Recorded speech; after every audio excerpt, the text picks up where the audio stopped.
చిత్తూరు జిల్లా పుంగనూరులో అనుమతులు లేని లేఅవుట్ల క్రమబద్ధీకరణకు ఎల్ఆర్ఎస్ పథకాన్ని సద్వినియోగం చేసుకోవాలని పీకేఎం ఊడా చైర్మన్ సురేష్ బాబు సూచించారు.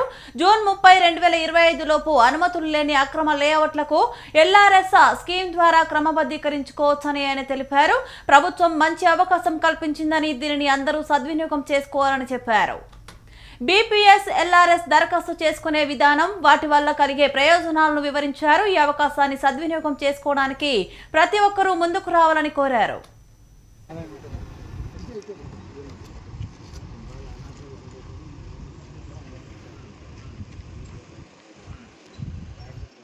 పుంగనూరు గ్రామ ప్రజలు, పుంగనూరు మున్సిపాలిటీ, గ్రామ ఇతర మండల ప్రజలందరికీ దీని మీద అవగాహన కల్పించి నారా చంద్రబాబు నాయుడు గారు, అదేవిధంగా పట్టణాభివృద్ధి శాఖ మినిస్టర్ నారాయణ గారు, పవన్ కళ్యాణ్ గారు ఏ ఉద్దేశంతో ఈ స్కీమ్ని పెట్టారో ఆ స్కీమ్ని ప్రజలందరికీ తెలియజేసి ఆ స్కీమ్స్ ద్వారా మీరందరూ లబ్ధి పొందాలనే ఉద్దేశంతోనే ఈరోజు మేము ఈ యొక్క ప్రెస్ మీట్ అరేంజ్ చేయడం జరిగింది. ప్రధానంగా గత ప్రభుత్వం ఎల్ఆర్ఎస్ 2020 తీసుకొచ్చిన, దాని తర్వాత బీపీఎస్ కోసం ఎన్నో కృషి చేసినా కూడా బీపీఎస్ స్కీమ్ అనేది అప్పట్లో ఇంప్లిమెంట్ చేయడానికి వాళ్ళ వల్ల కుదరలేదు. అలాంటిది ఈరోజు చంద్రబాబు నాయుడు గారు కేంద్ర ప్రభుత్వంతో మాట్లాడి వాళ్ళందరినీ ఒప్పించి ఈరోజు ఎల్ఆర్ఎస్ అదేవిధంగా బీపీఎస్ రెండు స్కీముల్ని కూడా ఈరోజు ఆంధ్రప్రదేశ్ రాష్ట్ర ప్రజలందరికీ కూడా అందుబాటులోకి తీసుకొచ్చారు.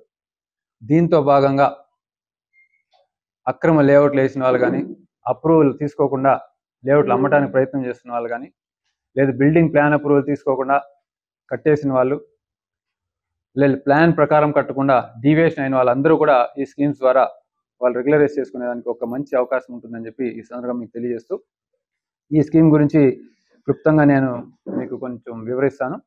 ఇంకా మా టౌన్ ప్లానింగ్ ఆఫీసర్ ఉన్నారు కాబట్టి నా తర్వాత మీకు ఏమైనా డౌట్లు, అనుమానాలు ఉంటే మన మధు సార్ కూడా ఇక్కడే ఉన్నారు. ఆయన కూడా మీకు మీ యొక్క సందేహాలన్నీ కూడా నివృత్తి చేసానికి ఆయన అందుబాటులో ఉంటారని చెప్పి తెలియజేస్తూ, ఇప్పుడే మన సివి రెడ్డి గారు, మున్సిపల్ కమిషనర్ గారు, అదేవిధంగా మాధవరెడ్డి గారు అండ్ వీళ్ళందరూ కూడా చాలా చోట్ల మాకు వాటర్కి సంబంధించిన ఇష్యూస్ ఉంది, మీరు దయచేసి మాకు కొంచెం సాయం చేయండి అని చెప్పి రిక్వెస్ట్ చేయడం జరిగింది.